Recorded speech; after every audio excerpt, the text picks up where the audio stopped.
Welcome to another session of our weekly market analysis. I hope everyone is doing well. This is for the week of 11/18/2023. As you know, this in the United States, it's going to be the Thanksgiving holiday, so I want to be aware of that. There are not a lot of economic news this week, so be aware of that. Majority of people probably start or actually have started on Friday, taking a long vacation. If not, Wednesday is going to be quiet. Of course, Thursday is a Thanksgiving holiday, and Friday is going to be a happy day, and it's going to be a probably quiet day. So take that into consideration. Of course, the big news of last week was the CPI that we spoke about, and it was like an igniter. So basically after that, there's the PPI numbers, retail sales that investors were paying attention. But it was a CPI number, which I would say they were expecting, but the whole thing about this is data dependency of the Fed, and almost majority of the pundits think this is it. So it's not just a pause that the Fed is done. As a matter of fact, now the question is how soon they're gonna start reducing the rates. So that's the big discussion. Some people think it's going to be June of 2024, which brings us to the question of, are we in a soft landing? Is there's going to be recession? That's the thought of the markets, how the bonds reacting towards that. And then looking at the crude oil, is there a concern about actually slow down a lot around the global economy? So, but anyway, this will be a quiet week. So unless there is some geopolitical event happening, which you have to pay attention, I probably would take it a little easy and enjoy your holidays. The other thing is with the CPI numbers, we've spoken in the past how the dollar is being affected, and we will look at the dollar's effect on, we will see how the euro reacted, but the interest rates, how they are affecting the dollar and making the move from risk averse to the risk on assets. And that's where we see the equities had the flow, and the money has moved out of dollar. And of course, with the lower interest rates, dollar is not as attractive. The last but not least, the earnings have been coming up, and which we'll discuss actually in this one of the week about how we are doing this quarter for the earnings.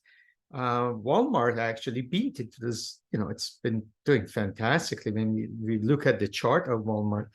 But the CEO came up with a very concerning outlook for the consumer's behavior. And as we just mentioned about the retail sales, that was a big factor last week. And he was concerned after the earning, and Walmart actually had a pretty down day and down week because of that outlook. So on the other hand, we had the Ross stores and Targets of the world, they did well. So basically the concern is that the consumers are becoming cautious, and we will discuss that. So with that in mind, let's start with, as usual, go to the economy under the hood, where we stand as far as, again, I keep emphasizing, tell you the airports are full. What I hear this Thanksgiving, it will be the third busiest Thanksgiving in the history. So it is going to be a busy airport and actually traveling time according to AAA. So again, last week, the big thing was this Tuesday's CPI numbers. As you can see, came at 0%. Expectations was 0.1%, and prior one was 0.4%.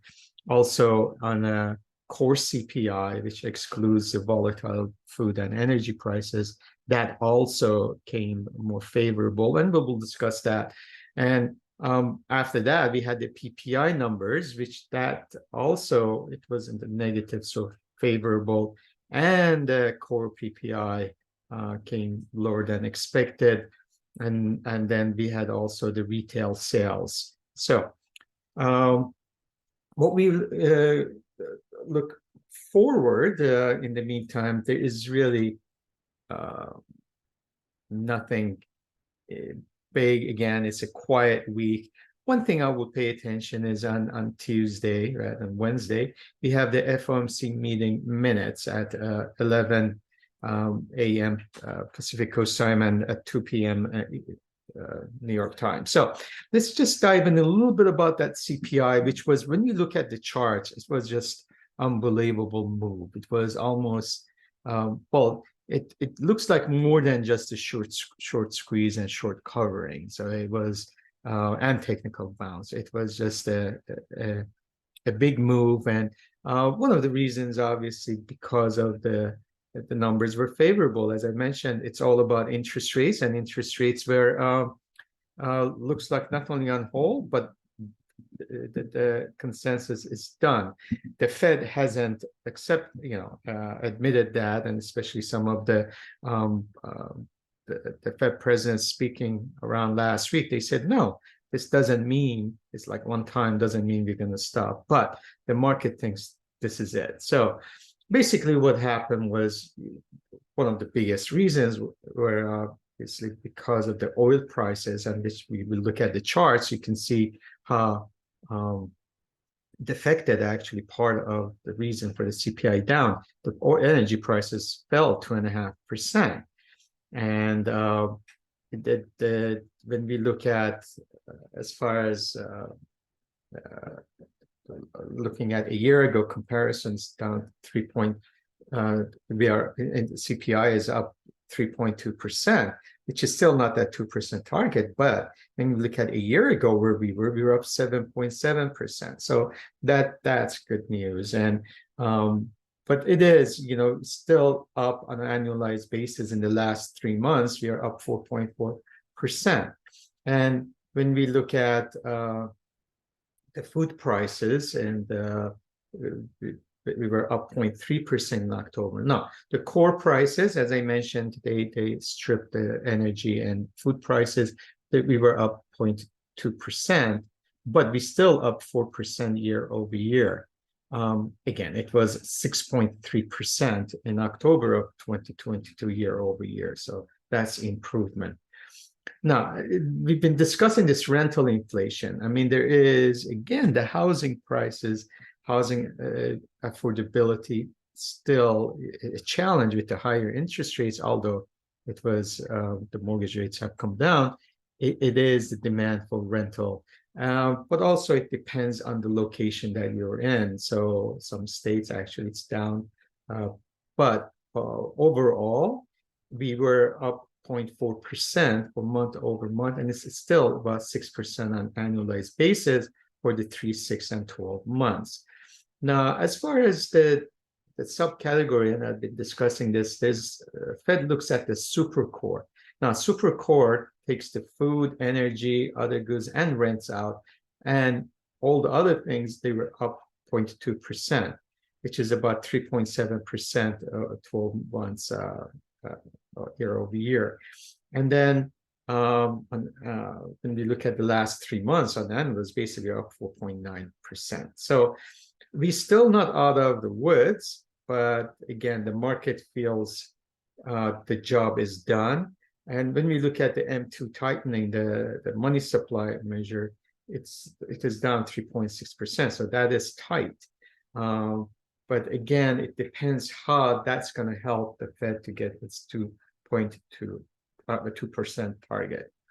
So the other idea I have to tell you, and I've learned it from following the emerging markets, once these prices go up and the consumers gets adjusted to the food prices, for instance, generally, this is going back to pre-COVID, the producers, the companies see that as far as that understanding, or the consumers getting adjusted to that, they kind of keep it up. So when we look at pre-COVID, I mean, the food prices have now risen 39 months in a row, and they're up 24%. They're not, recent months perhaps, but it is something that we have to take into consideration, and it becomes a part of adjustments that the consumers, they feel comfortable.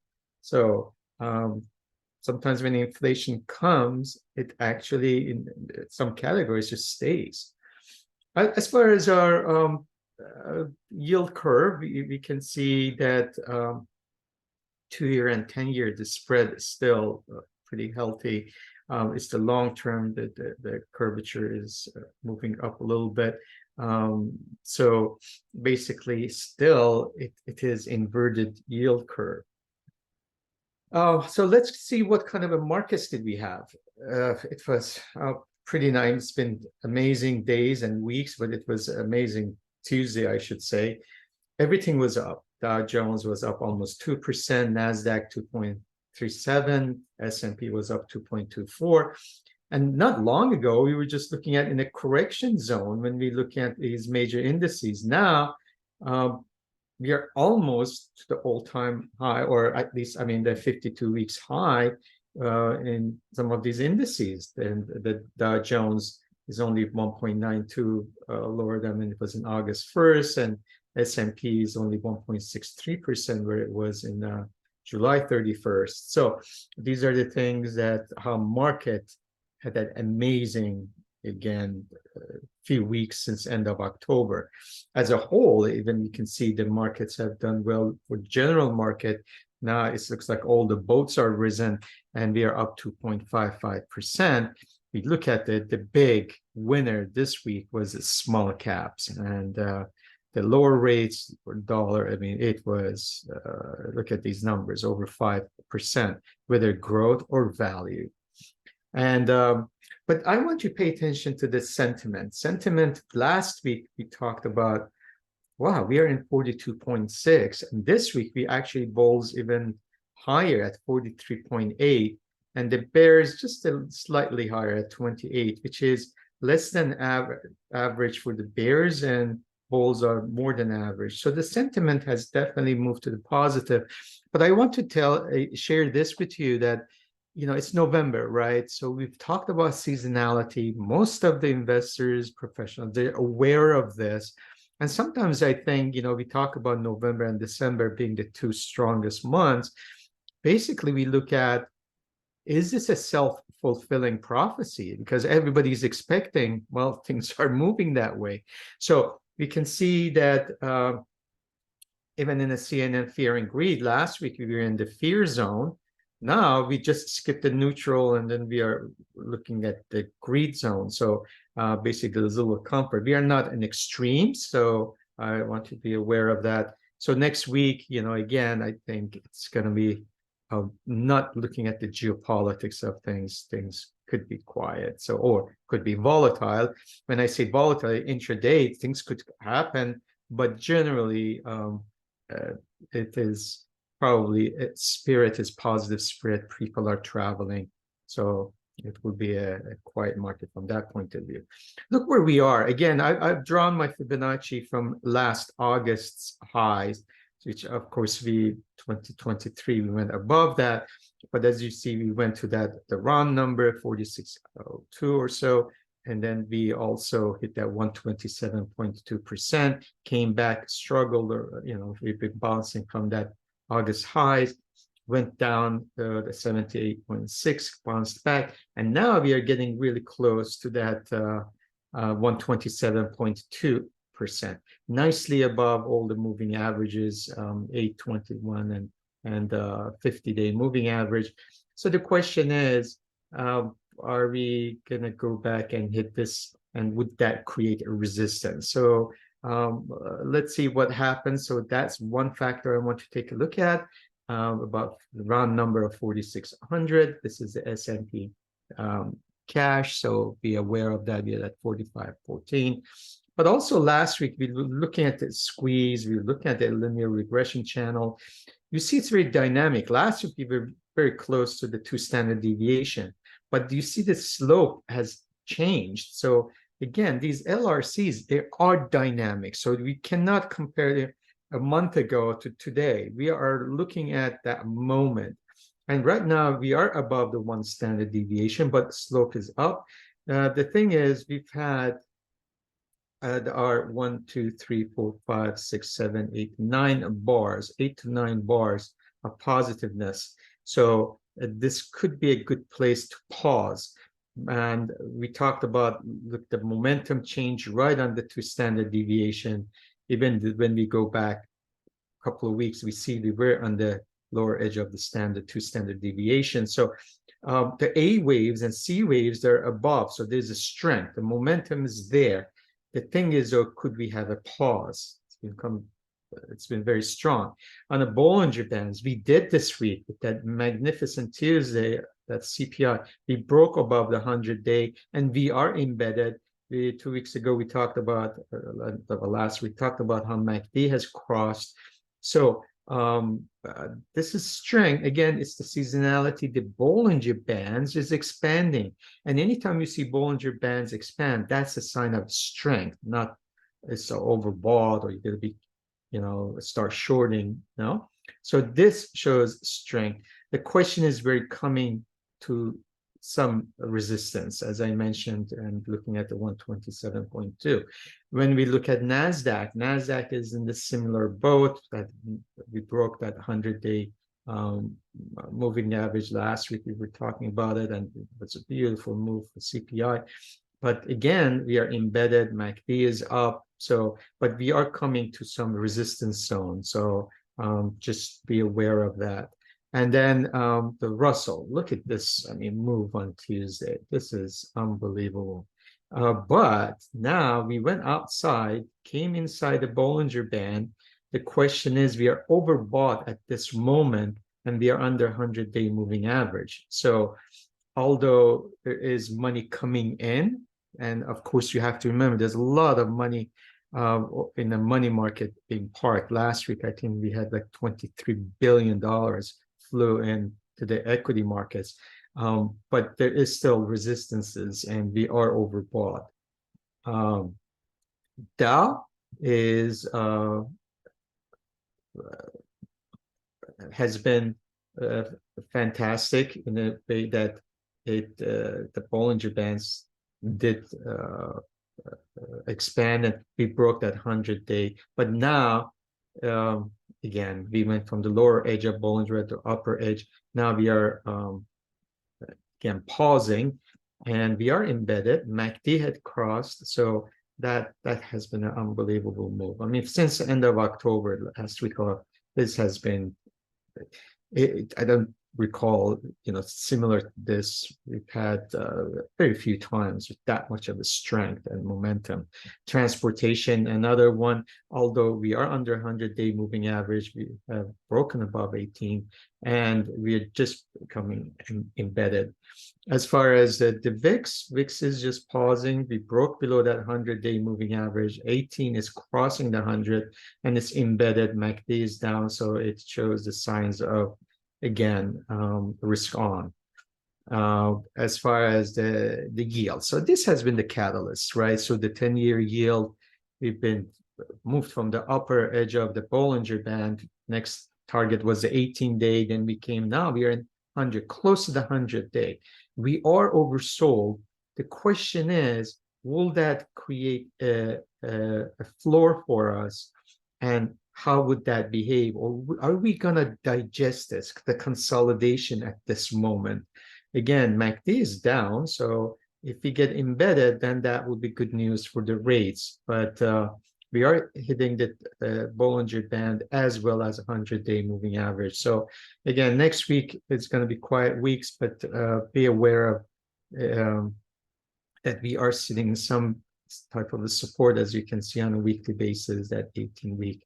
On the other hand, our stochastics and MACD, they're telling us there's weakness, which is good news for the rates. It could go down. When we look at the 10-year note, on the other hand, it's the opposite. We have the resistance at 100-day. We are overbought, but MACD is positive. So once we break this, that will be obviously very positive for all the markets. And then when we look at the weekly, as you can see, the momentum has started moving, and MACD is trying to cross on a weekly basis for the 10-year note.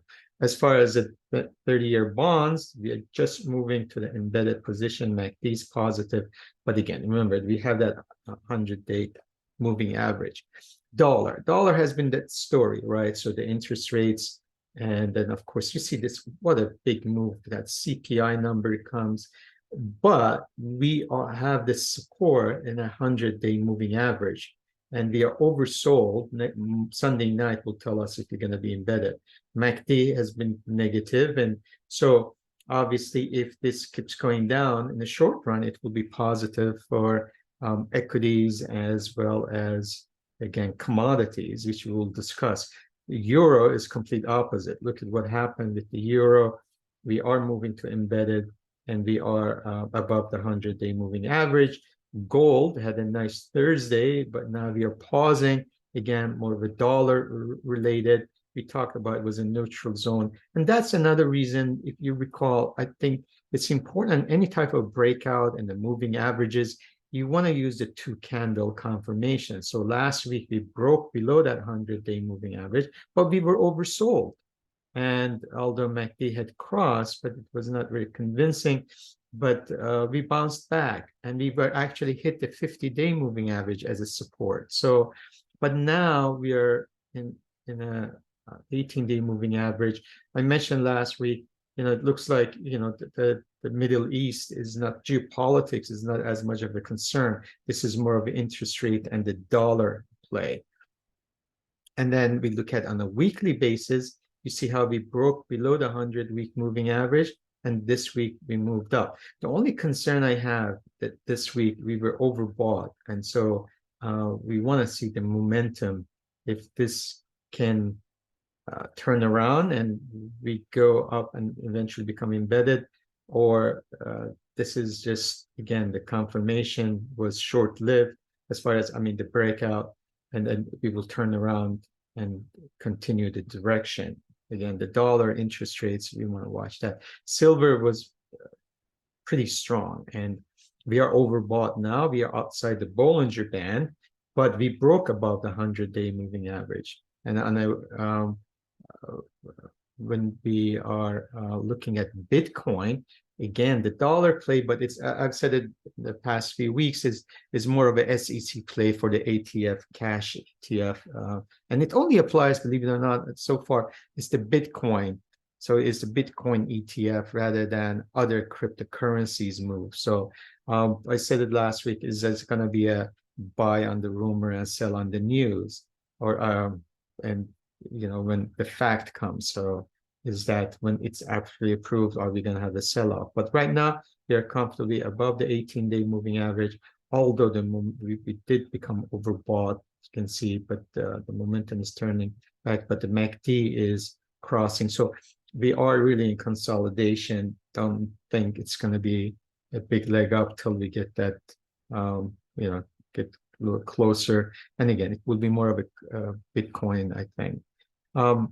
So look at this. Again, we had the events in the Middle East, and now crude oil broke below 100-day moving average, could not even get close. Go to 100-day. 18 is crossing.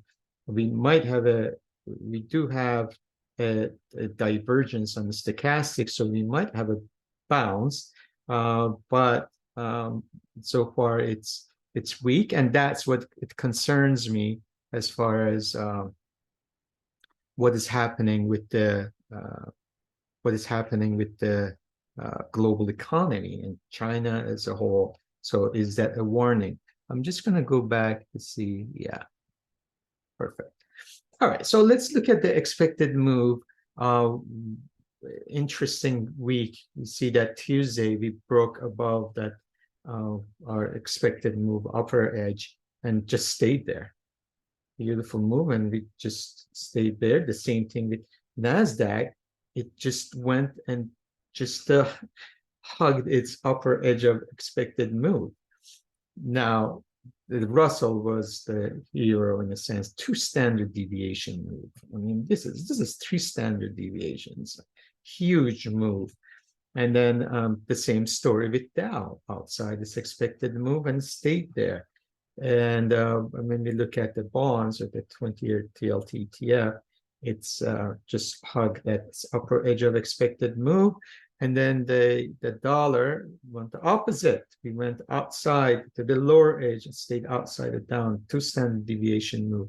And gold, opposite of dollar, we had a outside the upper edge of expected move, and silver was again a big hero, bigger move than gold.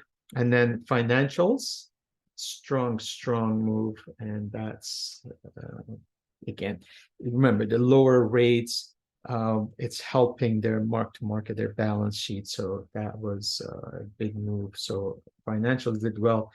On the other hand, actually, energy has its own story. There could be some bargains there, maybe, but it behaved well and closed right at the close to the upper edge of expected move. So overall, interesting week. So basically, the risk is on at this time. But again, it's going to be quiet week. So enjoy your week, holiday week, Thanksgiving week. I know schools are closing.